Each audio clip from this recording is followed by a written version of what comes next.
Please subscribe to the channel for more stories. My name is Sarah. I'm 24 years old, and what I'm about to tell you will change how you see love, money, and karma forever. Never in my wildest dreams did I imagine that one conversation would destroy everything I believed about the man I loved, only to reveal a truth so shocking that it still gives me chills. Everyone around me thought I had found my Prince Charming, but the reality was far more twisted than anyone could have imagined. I need to share this story before the weight of it consumes me completely, because what happened next defies everything I thought I knew about justice and fate. It all started 3 years ago when I met Marcus at a coffee shop downtown. I was working 2 jobs just to make ends meet, wearing my only decent dress that I'd bought from a thrift store, trying to study for my nursing degree between shifts. My hands were stained with coffee from my morning job at the diner, my shoes had holes I'd covered with tape, and my purse was held together with safety pins. But something about that moment felt magical when our eyes met across the crowded room. He was everything I wasn't supposed to have, everything that seemed out of reach for someone like me. Marcus walked over with this confident smile that made my heart skip a beat. His expensive suit, perfectly tailored, his watch, probably worth more than I made in 6 months. He asked if he could sit with me, and I was so nervous I could barely speak. Here was this incredibly handsome, obviously wealthy man, showing interest in me. Someone who counted every penny and ate ramen noodles for dinner most nights. The conversation flowed naturally though, and he seemed genuinely interested in my dreams of becoming a nurse, my struggles to pay for school, my determination to build something better for myself. But what I didn't realize in that moment was that he was studying me like a fascinating experiment. I thought his questions about my background were signs of genuine care. But now I know he was calculating something entirely different. He asked about my family, my job, my living situation, and I answered honestly because I believed in being authentic. I told him about my tiny studio apartment in the roughest part of town, about working nights at the diner and weekends cleaning offices, about sending money to my sick mother whenever I could spare it. Instead of being put off by my circumstances, Marcus seemed even more interested. He started showing up at the coffee shop regularly, always impeccably dressed, always with expensive gifts that made me uncomfortable but that I accepted because I didn't want to hurt his feelings.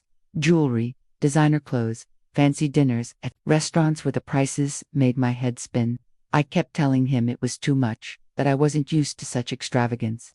But he would just smile and say I deserved to be treated like a queen. Looking back now, I realized those gifts weren't expressions of love, they were investments in an elaborate game I didn't even know I was playing. Every expensive present came with subtle comments about how I should dress, how I should act, how I should present myself to his world. He was molding me into something that fit his vision, and I was so grateful for his attention that I let him do it. The poor girl in me was so overwhelmed by his wealth and status that I ignored the warning signs that were screaming right in front of my face. The relationship progressed quickly, faster than anything I'd experienced before, and I found myself swept up in a world I'd only seen in movies. Marcus introduced me to his friends, wealthy socialites, who looked at me with barely concealed curiosity, their eyes scanning my outfit to determine if I belonged in their circle.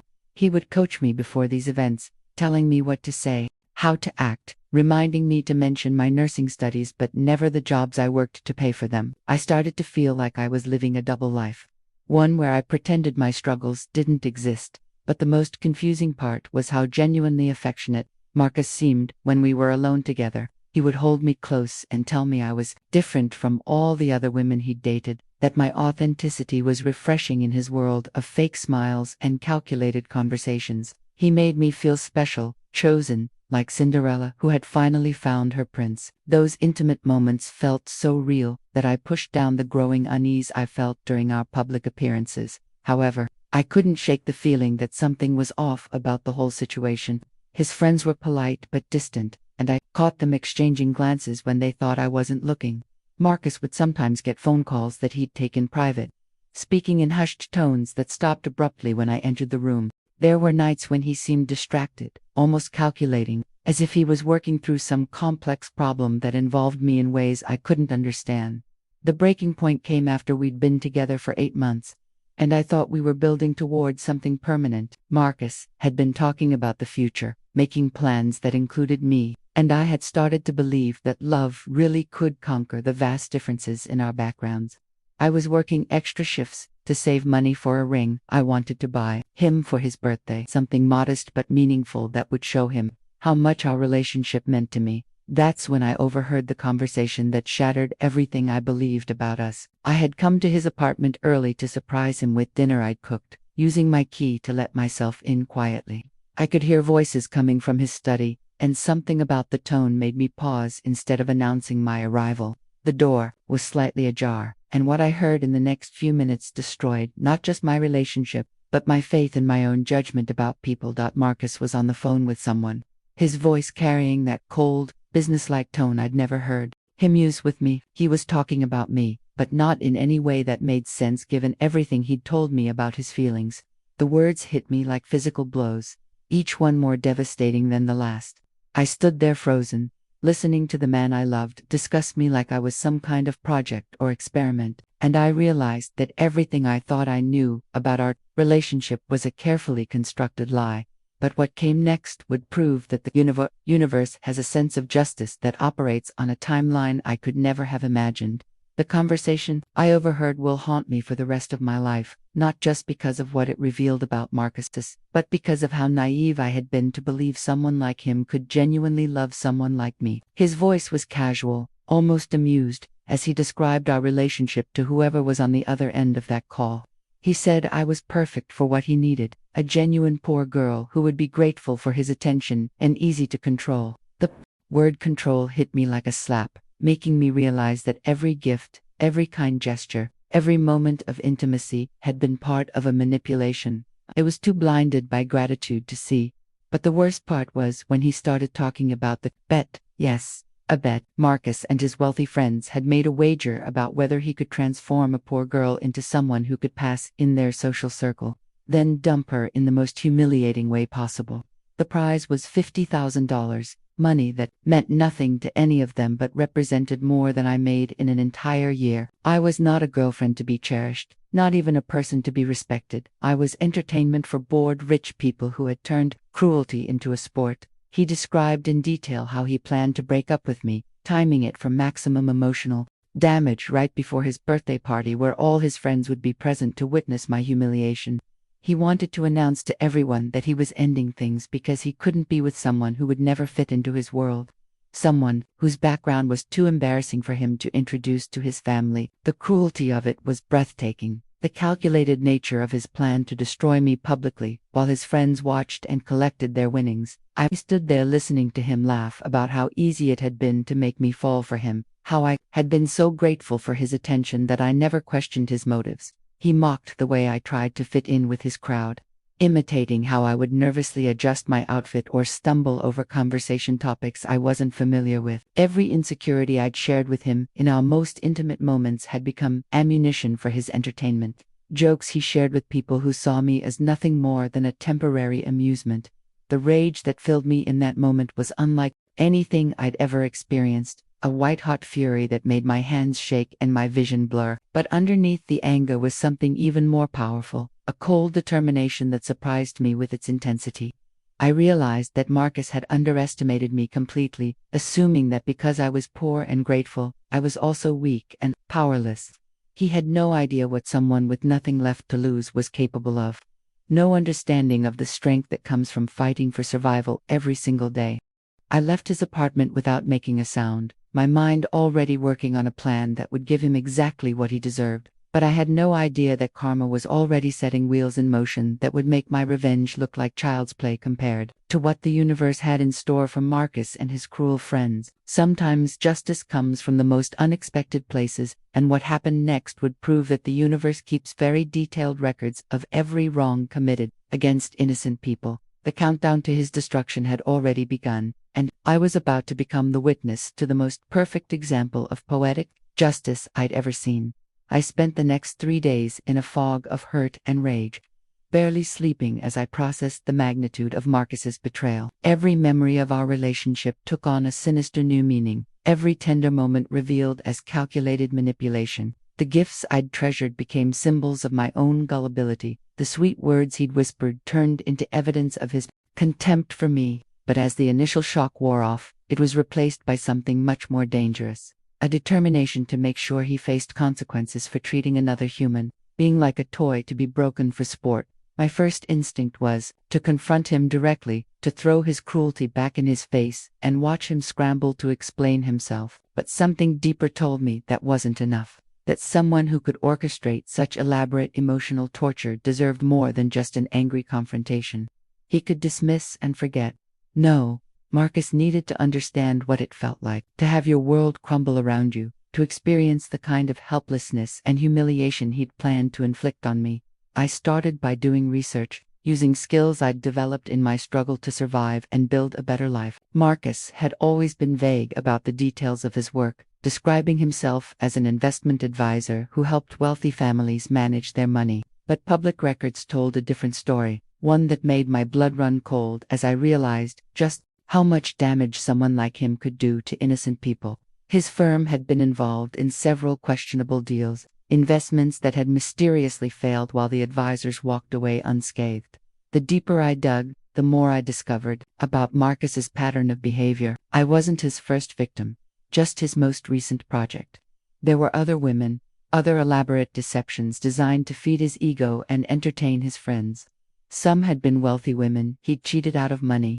Others had been middle-class professionals he'd psychologically tormented for sport. The man I'd fallen in love with was a predator who used his charm and wealth as weapons against anyone vulnerable enough to trust him. But what I discovered next changed everything, transforming my personal vendetta into something much bigger. And, more important, hidden in the financial records I'd managed to access were transactions that didn't make sense. Money moving in patterns that suggested something far worse than simple cruelty. Marcus wasn't just a man who enjoyed manipulating women for entertainment.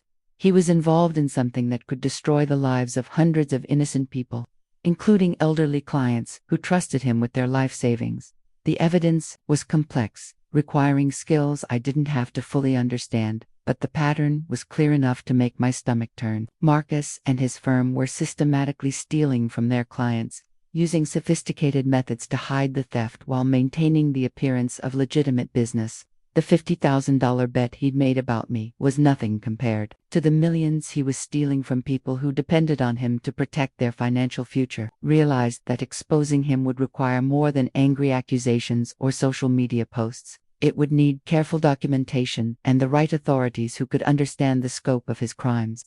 But as I prepared to gather evidence that could bring him down, I had no idea that karma was already working on a timeline that would make my efforts unnecessary. Sometimes the universe operates with a precision that makes human revenge look clumsy by comparison, and Marcus was about to learn that lesson in the most spectacular way possible. As I gathered evidence against Marcus, working late into the nights between my jobs and classes, I started to notice strange things happening in his world that I couldn't quite explain. His social media posts, once frequent updates about expensive dinners and luxury vacations, had become sporadic and oddly defensive. He was posting quotes about loyalty and trust, messages that seemed directed at people who weren't responding the way he expected. Something was shifting in his carefully constructed life, and I could sense cracks forming in the foundation of his perfect world. The first concrete sign that karma was at work came when I ran into one of his friends at the grocery store where I sometimes shopped late at night to avoid the crowds. Jennifer had always been polite but distant at Marcus's events, treating me with the kind of condescending kindness reserved for people she considered beneath her social status. But when she saw me, her face lit up with genuine warmth that caught me completely off guard. She pulled me aside and started talking about Marcus in a way that made my heart race with anticipation. Apparently, his investment firm was being investigated by federal authorities for financial irregularities, and several of his wealthy clients had discovered significant losses in their portfolios. The investigation had started quietly, but word was spreading through their social circle like wildfire, and people were starting to ask uncomfortable questions about Marcus's methods and results. But the most shocking revelation was that the investigation had been triggered by an anonymous tip that included detailed financial records and evidence of systematic fraud. Someone with inside knowledge had provided authorities with everything they needed to build a case against Marcus and his associates, information so comprehensive and damaging that arrests were expected within days. Jennifer assumed I knew about it because of my relationship with Marcus, but I was hearing this information for the first time, and it left me stunned. As she continued talking, painting a picture of Marcus's world crumbling around him, I realized that someone else had been watching him, someone with access to information I could never have obtained. The evidence I'd been struggling to gather was amateur compared to what had been handed to the authorities, and the timing was perfect, hitting Marcus just as he prepared to execute his cruel plan to humiliate me at his birthday party.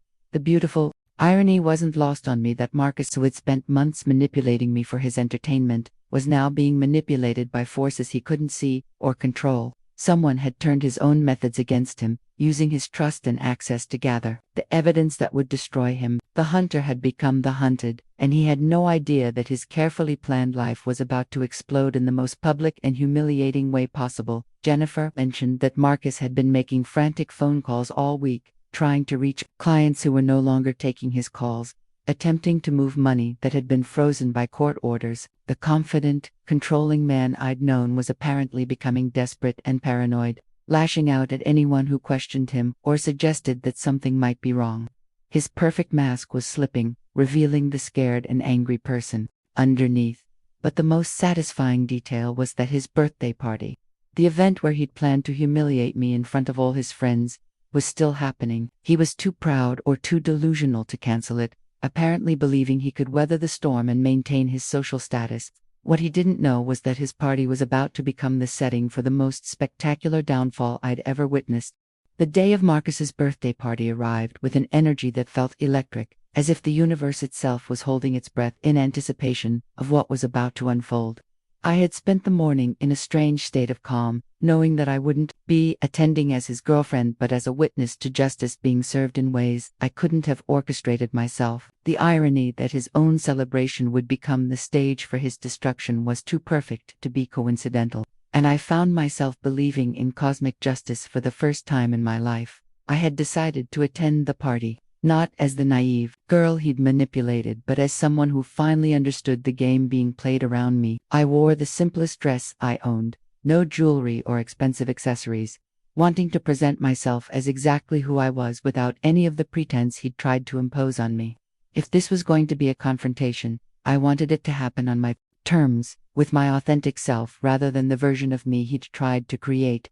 The party was being held at an exclusive restaurant downtown, the kind of place where reservations were made months in advance and the prices reflected the exclusivity of the clientele. As I approached the building, I could see Marcus through the floor-to-ceiling windows, surrounded by his usual crowd of wealthy friends, playing the role of the successful investment advisor who had everything under control. But even from a distance, I could see the tension in his posture, the way his smile looked forced and desperate.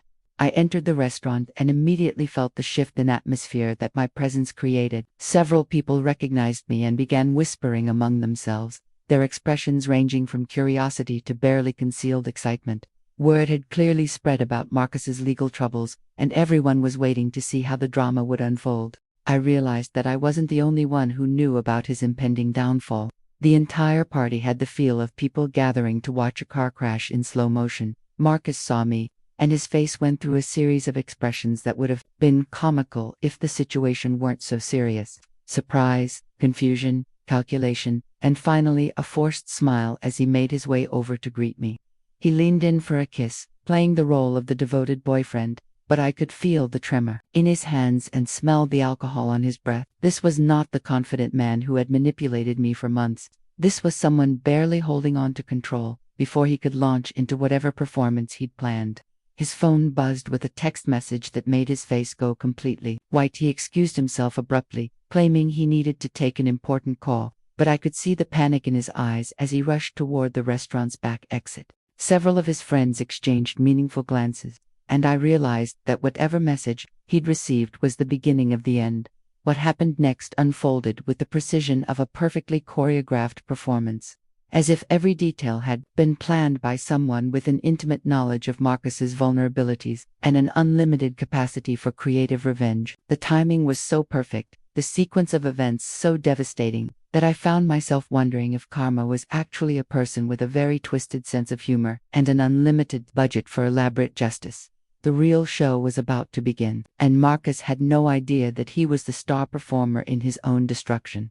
The chaos began with the arrival of two men in expensive suits who clearly weren't there to celebrate Marcus's birthday. They walked through the restaurant with the kind of authority that made conversations stop and heads turn, their eyes scanning the room until they located their target.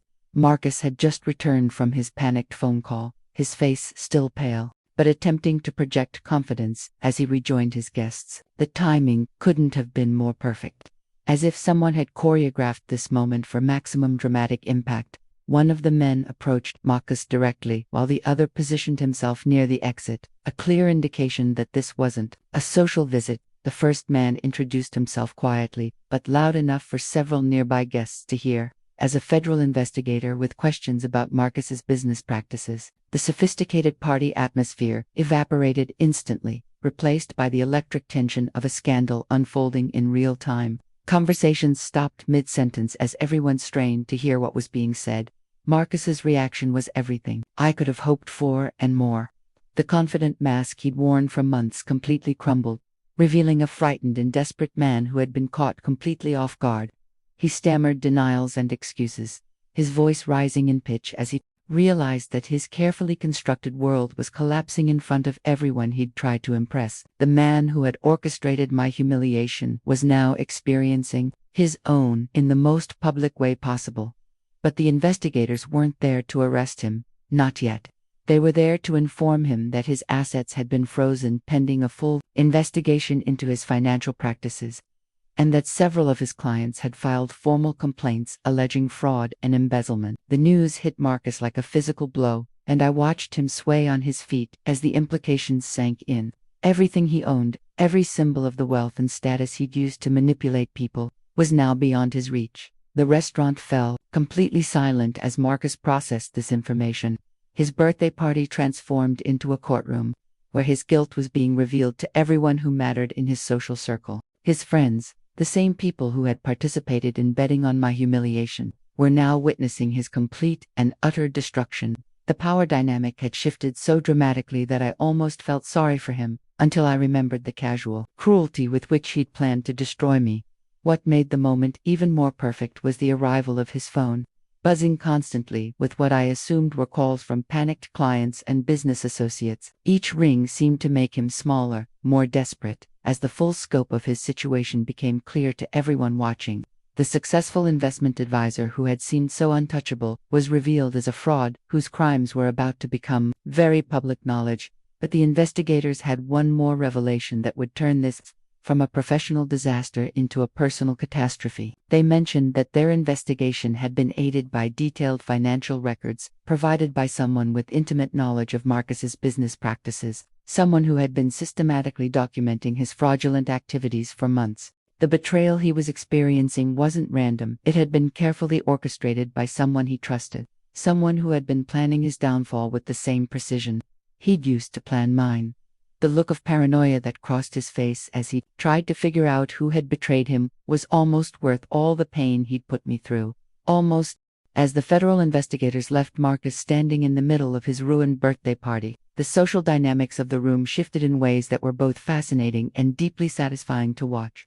The same wealthy friends who had participated in his cruel bet about me were now distancing themselves from him with a speed that would have been impressive if it weren't so predictable. Conversations resumed in hushed tones, but now Marcus was the subject being discussed, and the tone was far from sympathetic. I watched as his closest associates began making excuses to leave early, suddenly remembering other commitments that required their immediate attention. The man who had commanded respect and admiration just an hour earlier was now toxic to his social circle, a liability that could potentially implicate them in his crimes, or at least damage their reputations. By association, the loyalty he had assumed was based on friendship was revealed as nothing more than mutual self-interest, and that interest no longer aligned with supporting him. But the most devastating blow came from an unexpected source. Jennifer, the woman who had seemed so devoted to Marcus's inner circle, stepped forward with information that made my blood run cold. She revealed that she had been the one working with federal investigators, providing them with evidence of Marcus's crimes that she had gathered over months of careful observation. The betrayal was so complete, so perfectly executed, that even I was shocked by its scope and precision. Jennifer explained to the remaining guests that Marcus's fraudulent activities had cost her elderly parents their retirement savings, money they had trusted him to protect and grow for their golden years. Her friendly demeanor with him had been an act, a cover that allowed her to gather the evidence needed to bring him down while he remained completely unaware of her true intentions. She had played the same game of deception that Marcus excelled at, but her motivation was justice rather than entertainment. The revelation that Jennifer had orchestrated his downfall added layers to the evening that I couldn't have anticipated. She had used Marcus's own trust and social connections against him, turning his inner circle into the instrument of his destruction. Every dinner party, every social gathering, every moment of casual conversation had been an opportunity for her to gather information that would eventually destroy him. The hunter had become the hunted in the most literal sense possible. But Jennifer wasn't finished with her revelations. She had also discovered Marcus's pattern of using romantic relationships as weapons against vulnerable women, including the bet he had made about me. She knew about his plans to humiliate me at this very party, and she had timed his exposure specifically to prevent that humiliation from taking place. My presence wasn't an accident or a coincidence. She had wanted me there to witness his downfall, as compensation for the pain he had planned to inflict on me. The room was now completely focused on Marcus, who stood in the center of the attention like a man facing execution. His birthday celebration had become his funeral, attended by people who were already writing his social obituary. The confidence and control that had defined him were gone, replaced by a desperate awareness that his life as he knew it was over. Every relationship, every business connection, every symbol of success was crumbling around him in real time. As I watched him struggle to process the magnitude of his situation, I realized that this moment was more satisfying than any revenge I could have planned myself. Karma hadn't just brought him down, it had used his own methods and relationships to orchestrate a downfall so complete and public that he would never recover from it. The final act of Marcus's destruction played out with a cruelty that even I found breathtaking, as the universe seemed determined to give him a taste of every type of pain he had inflicted on others. His phone, which had been buzzing constantly throughout the evening, finally rang with a call that made him go completely white. From his reaction and the fragments of conversation I could hear, it was clear that the story of his arrest warrant had leaked to the media, and reporters were already gathering outside his apartment building. The man who had built his identity around privacy and control was about to become a very public example of white-collar crime. His face and name associated with fraud and betrayal in ways that would follow him for the rest of his life. The exclusive circles he had worked so hard to infiltrate would now be forever closed to him. His reputation destroyed so thoroughly that even a successful legal defense wouldn't restore his social standing. But the psychological torture was far from over. Jennifer, still playing her role as the avenging angel of justice, had one final revelation that would complete Marcus's humiliation. She announced to the remaining guests that the $50,000 Marcus and his friends had bet on breaking my heart had been donated to a scholarship fund for nursing students from low-income backgrounds. The money they had intended to win through cruelty was now helping people like me achieve their dreams, despite financial obstacles. The poetic justice of this detail was so perfect that several guests actually applauded, their appreciation for the symmetry overriding any loyalty they might have felt toward Marcus. His own money, won through a bet designed to cause me maximum emotional damage, was now being used to help other women in similar situations build better lives for themselves. The cruel game had been turned into an instrument of genuine good, transforming his malice into something beneficial for people he had viewed as inferior. Marcus's reaction to this news was a complete psychological breakdown that was both satisfying and somewhat uncomfortable to witness. He began ranting about betrayal and conspiracy, his voice rising to a pitch that made several guests step back in alarm. The composed and manipulative man I had known was gone, replaced by someone who had been pushed beyond his ability to cope with the consequences of his actions. His carefully constructed persona had shattered completely, revealing the frightened and angry person underneath. As security personnel began approaching our area, clearly summoned by concerned restaurant staff, I realized that this was my moment to speak, to finally confront the man who had planned to destroy me. With the knowledge that karma had beaten me to it, I walked up to Marcus, who was still ranting about injustice and betrayal, and waited for him to notice me. When his eyes finally focused on my face, I saw recognition dawn, along with a growing understanding of how completely he had been outplayed. Spoke quietly, my voice steady despite the emotions swirling inside me, telling him that I knew about the bet, about his plans to humiliate me, about his pattern of using women as entertainment for his cruel friends. I wanted him to understand that his downfall wasn't random bad luck, but the direct result of his own actions coming back to destroy him. The universe had simply used people who cared about justice to deliver the consequences he had earned through years of cruelty and manipulation. His face as I spoke was a mixture of shock, rage, and something that might have been respect for how thoroughly he had been defeated. But there was no remorse, no acknowledgement of the pain he had caused, just anger at being caught and punished for his crimes. In that moment, I realized that karma had been absolutely perfect in its timing and methods, because someone incapable of genuine remorse deserved exactly the kind of public and complete destruction he was experiencing. The aftermath of Marcus's birthday party disaster unfolded over the following weeks like a slow-motion avalanche, each day bringing new revelations that made his situation progressively worse. The media coverage was relentless, portraying him as the poster child for everything wrong, with wealthy investment advisors who preyed on trusting clients. His photograph appeared on financial news websites alongside headlines about greed and betrayal, ensuring that his face would be permanently associated with fraud in the minds of anyone who might consider doing business with him in the future. The legal proceedings moved with surprising speed, suggesting that the evidence against him was overwhelming and his guilt virtually undeniable. Federal prosecutors held press conferences detailing the scope of his crimes, revealing that he had stolen millions of dollars from clients who had trusted him with their life savings. Elderly couples who had planned comfortable retirements found themselves facing poverty because of his greed. Families who had saved for their children's education discovered that their money had been diverted to fund Marcus's lavish lifestyle. But the most devastating blow to his psyche came from the complete abandonment by his social circle. People who had once competed for his attention and approval. His phone calls went unanswered, his emails were ignored, and his former friends crossed the street to avoid acknowledging his existence. The exclusive restaurants and clubs where he had once been welcomed as a valued member now refused him service, their doormen instructed to turn him away if he attempted to enter. His social death was as complete as his financial and legal destruction.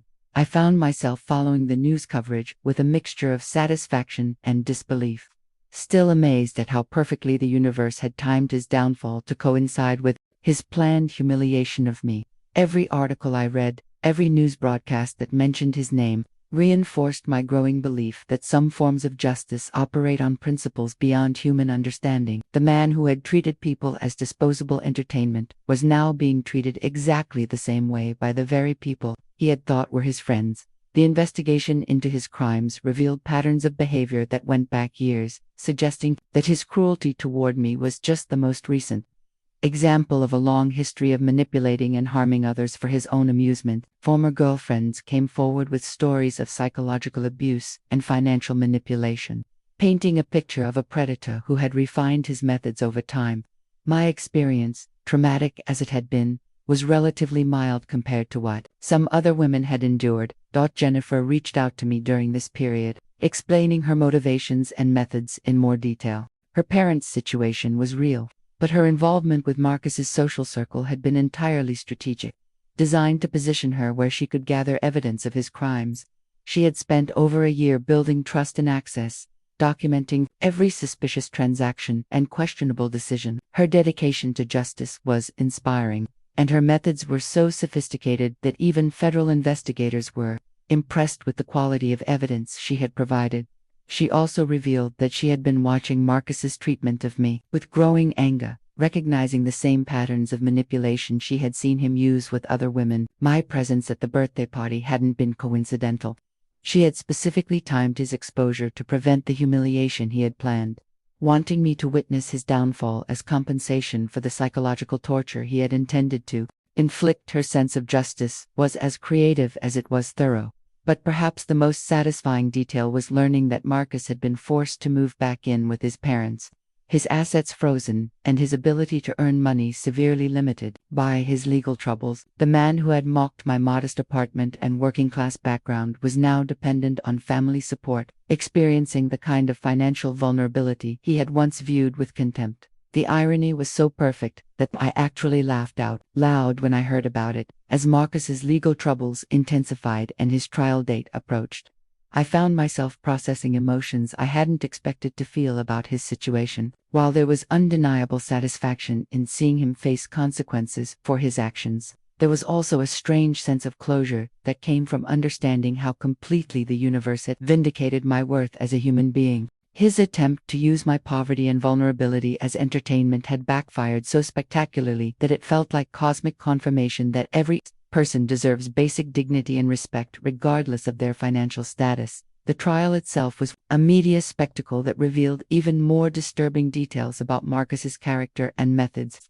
Prosecutors presented evidence of his systematic theft, but they also painted a picture of a man who genuinely enjoyed causing pain to others, someone who found amusement in the suffering of people he considered beneath him. The bet about me was introduced as evidence of his callous disregard for human feelings, and several of his former friends testified about his pattern of using relationships as weapons against vulnerable people. Watching him in court was surreal, seeing the confident manipulator reduced to a desperate defendant who could barely maintain composure as witness after witness described his crimes and cruelties. His expensive suits and polished appearance couldn't hide the fact that he was a broken man facing the complete destruction of everything he had built through deception and theft. The transformation was so complete that I almost didn't recognize him as the person who had once seemed so powerful and untouchable. The most powerful testimony came from some of his elderly victims, people who spoke with quiet dignity about how his theft had affected their lives. One woman described having to move in with her adult children because she could no longer afford her own apartment. Another man talked about taking a part-time job at 75 years old to make ends meet after losing his retirement savings. Their stories put human faces on Marcus's abstract crimes, making it impossible for anyone to view him as anything other than a predator who had targeted the most vulnerable members of society. But it was during the sentencing phase that I truly understood the scope of karma's justice. The judge, a woman with a reputation for fairness but also firmness in cases involving financial crimes, delivered a sentence that was longer than anyone had expected. She specifically mentioned Marcus's pattern of using personal relationships to manipulate and harm others, citing the bet about me as evidence of a character so twisted that rehabilitation seemed unlikely. The man who had planned to destroy me for entertainment was now facing 15 years in federal prison. The civil lawsuits filed by his victims ensured that any money he might earn in the future would go toward restitution rather than rebuilding his lifestyle. His financial future was as bleak as his social prospects, guaranteeing that even after his release from prison, he would never again possess the wealth and status he had used as weapons against innocent people. The universe had stripped him of every tool he had used to harm others, leaving him with nothing but the consequences of his own choices. As I sat in that courtroom listening to his sentence being read, I felt a profound shift in my understanding of justice and karma.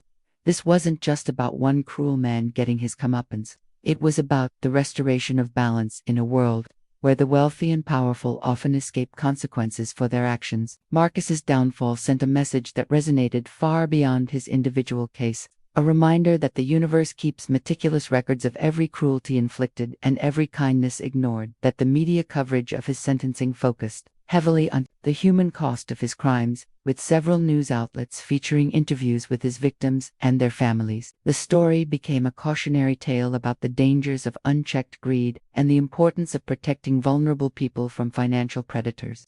My own experience was mentioned in several articles, not as a footnote to his crimes but as an example of his pattern of treating human beings as objects for his entertainment. Jennifer and I had developed an unlikely friendship through this ordeal, bonded by our shared experience of seeing Marcus's true nature and working toward his downfall. She had taught me that justice sometimes requires patience and strategic thinking, that the most effective revenge comes from allowing someone to destroy themselves through their own actions. Her methods had been sophisticated and legal, turning Marcus's own social connections and business relationships into the instruments of his defeat.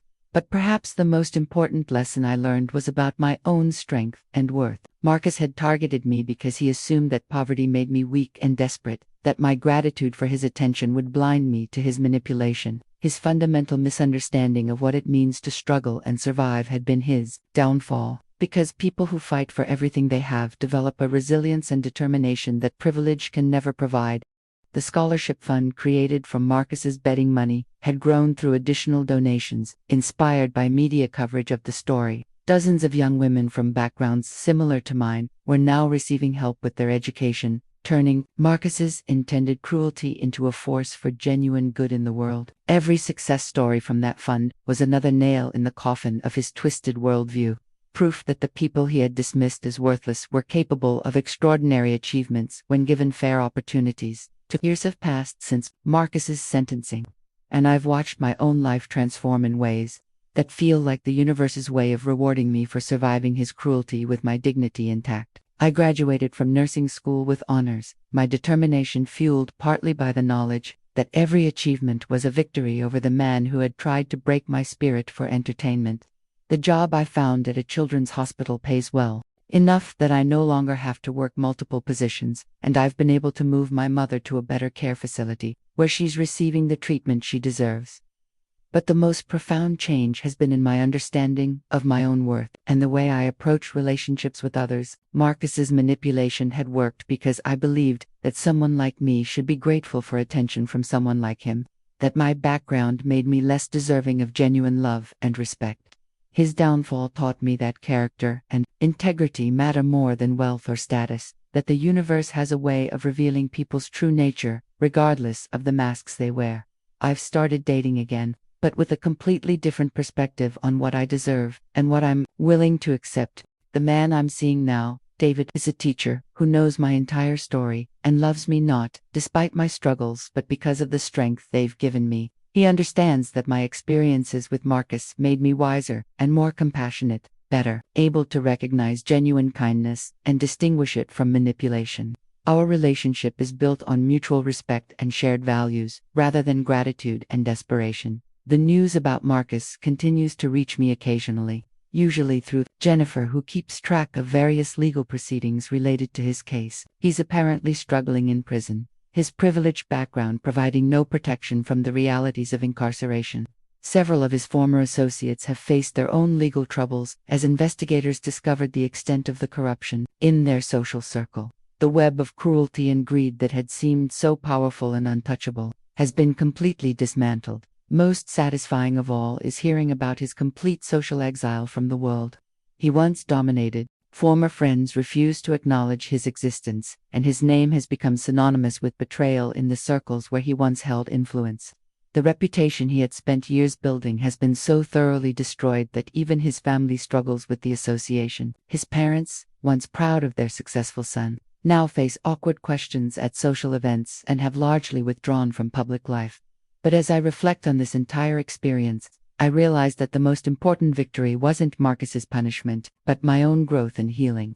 His attempt to break me for sport had the opposite effect, revealing strengths I didn't know I possessed and teaching me lessons about human nature that will serve me for the rest of my life. The universe's justice was perfect, not just because he faced consequences, but because those consequences came at exactly the right time to prevent the harm he intended to cause me. I still think about that overheard phone conversation sometimes, remembering the shock and pain of discovering that someone I loved viewed me as nothing more than entertainment. But now, those memories are tempered by the knowledge of what happened next, the spectacular way karma intervened to protect me and punish him. It's a reminder that the universe sees every cruelty and every kindness, keeping detailed accounts that are balanced in ways we can't always predict but can always trust. The scholarship fund bearing my name continues to help young women overcome the same obstacles I faced, transforming Marcus's intended weapon into a tool for empowerment and opportunity. Every recipient represents a victory over his twisted worldview, proof that the people he dismissed as worthless are capable of extraordinary things when given fair chances. His legacy isn't the pain he tried to cause, but the good that emerged from his failure to break my spirit. As I finish telling this story, I want everyone who hears it to understand that karma isn't just about punishment for wrongdoing. It's about the universe's commitment to justice and balance. Sometimes that justice comes through human agents like Jennifer, sometimes through the natural consequences of someone's own actions, but it always comes eventually. The universe remembers every kindness and every cruelty, and it has infinite patience when it comes to settling accounts. Marcus learned that lesson the hard way, but his education became my liberation. And for that, I'm eternally grateful to the cosmic forces that refused to let his cruelty go unanswered. What I never expected was that Marcus's story would continue to unfold even after his imprisonment, revealing layers of cosmic justice that went deeper than anything I could have imagined.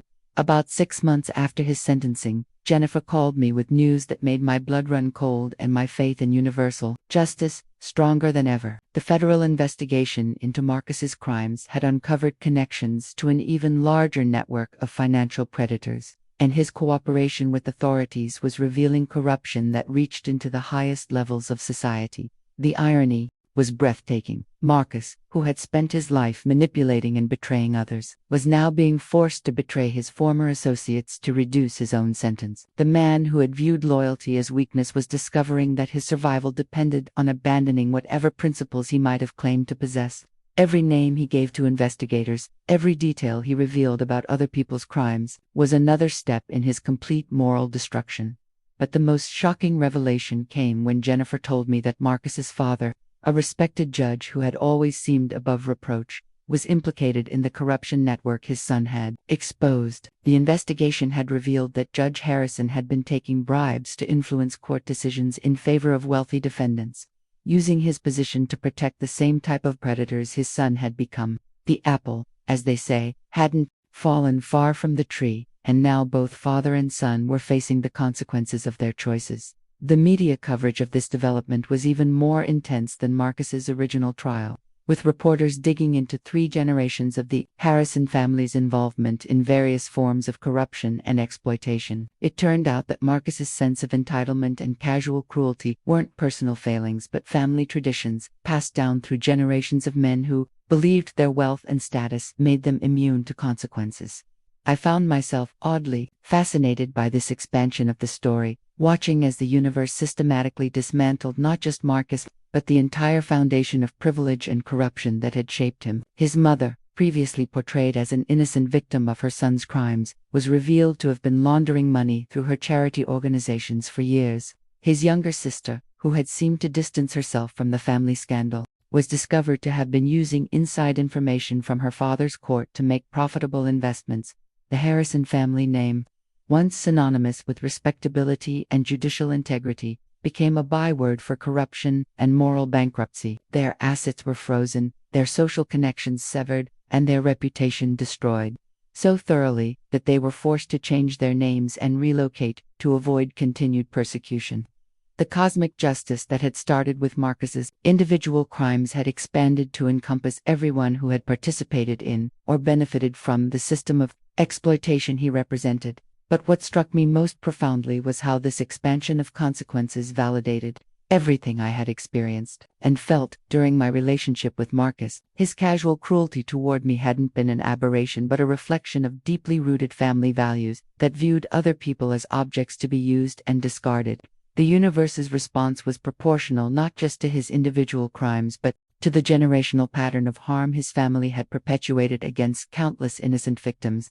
The ripple effects of the Harrison family scandal continued to spread outward like waves from a stone dropped in still water, touching lives and revealing connections that demonstrated the universe's commitment to comprehensive justice. As more details emerged about their decades of corruption, I began to understand that my experience with Marcus was just one small thread in a vast tapestry of exploitation that the cosmic forces were systematically unraveling. One of the most satisfying developments was the discovery that several other women had been victims of Marcus's cruel betting games over the years, each targeted for different reasons but all manipulated and humiliated for the entertainment of his wealthy friends. The federal investigation had uncovered records of these bets, along with detailed descriptions of how each woman had been psychologically tortured and then discarded. The pattern was so consistent and calculating that prosecutors were able to file additional charges related to psychological abuse and conspiracy. These women began reaching out to each other, forming a support network that transformed their individual experiences of victimization into a collective force for healing and advocacy. We met regularly, sharing our stories and supporting each other through the complex emotions that came with seeing our abuser face consequences we never thought possible. Each woman's account added another layer to the picture of Marcus's systematic cruelty, revealing the full scope of damage he had inflicted over years of predatory behavior. But the most powerful moment came when we decided to attend one of his parole hearings together, presenting a united front that made it impossible for the parole board to minimize the impact of his crimes. 12 women, representing different stages of our lives and recovery, spoke about how his manipulation had affected us and why we believed he remained a danger to society. The hearing was supposed to be routine, but our collective testimony turned it into a powerful demonstration of survivor strength and cosmic justice. Marcus's reaction to seeing all of us together was everything I could have hoped for and more. The confident manipulator who had once seemed so untouchable looked broken and defeated, finally understanding that his actions had consequences that extended far beyond his legal sentence. He was forced to confront the reality that every woman he had harmed remembered his cruelty, and that we had found strength in our shared experience of his abuse. The parole board denied his request unanimously, citing the systematic nature of his crimes and the ongoing impact on his victims. He would serve his full sentence without the possibility of early release, ensuring that he would spend the next 13 years reflecting on the choices that had brought him to this point. The universe's justice was thorough and patient, refusing to allow him to escape the full consequences of his actions. During this period, I also learned that the scholarship fund created from his betting money had grown into a major program that was changing lives across the country. Hundreds of young women from disadvantaged backgrounds were now receiving educational support, many of them going on to careers in healthcare, education, and social work. Marcus's intended weapon of cruelty had become a force for empowerment that would outlast his memory and continue creating positive change for generations. The cosmic irony was perfect. His attempt to profit from my pain had instead created opportunities for countless other women to transcend their circumstances and build better lives. Every scholarship recipient was a living refutation of his worldview, proof that the people he had dismissed as worthless were capable of extraordinary achievements when given fair opportunities.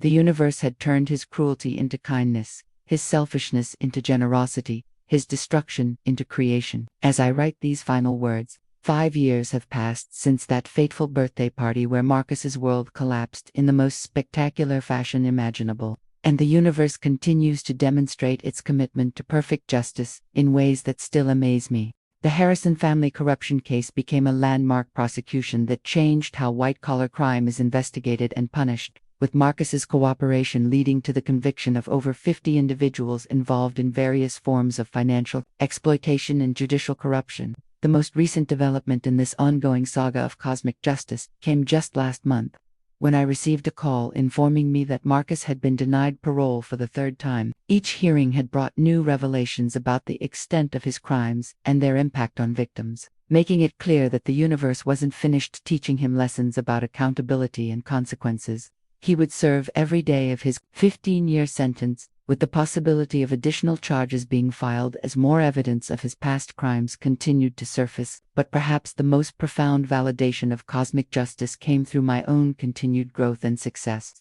I'm now a charge nurse at the Children's Hospital where I started as a new graduate, leading a team of healthcare professionals who save lives every day.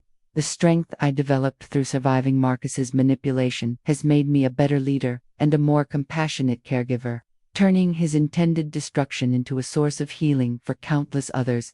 David and I were married 2 years ago in a simple ceremony attended by the women who had supported me through the darkest period of my life. Jennifer was my maid of honor, and several of the scholarship recipients I'd mentored were there to celebrate with us. The joy and love in that room was a stark contrast to the cold calculation and cruelty that had characterized Marcus's world, proof that authentic relationships built on mutual respect and shared values are infinitely more valuable than the superficial connections based on wealth and status. The scholarship program bearing my name has now helped over 300 young women pursue their educational dreams, with many of them going on to establish their own programs to help others. Marcus's cruel bet has generated millions of dollars in educational support, creating a legacy of empowerment that will continue long after his name is forgotten. The universe transformed his weapon into a tool for liberation, his hatred into hope, his destruction into endless possibility. I still think about that overheard phone conversation sometimes, remembering the devastating moment when I discovered that the man I loved viewed me as nothing more than entertainment for his twisted friends. But now those memories are overwhelmed by gratitude for the cosmic intervention that followed, the perfect timing that prevented my planned humiliation and instead delivered justice, so complete and thorough that it restored my faith in the fundamental fairness of the universe. The last I heard, Marcus was working in the prison library, finally using his intelligence for something constructive rather than destructive.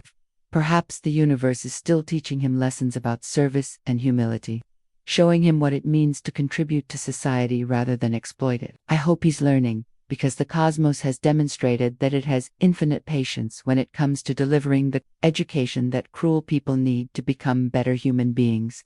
As I close this chapter of my life and look toward a future filled with love, purpose, and the knowledge that justice always prevails, I want everyone who hears this story to remember that the universe sees everything. Every act of kindness is remembered and rewarded, every cruelty is recorded and balanced, and every person who believes they can escape consequences for their actions will eventually discover that cosmic justice operates on a timeline that makes human revenge look rushed and incomplete. Marcus learned that lesson the hard way, but his education became my liberation, and for that I remain eternally grateful to the forces that refused to let his cruelty go unanswered.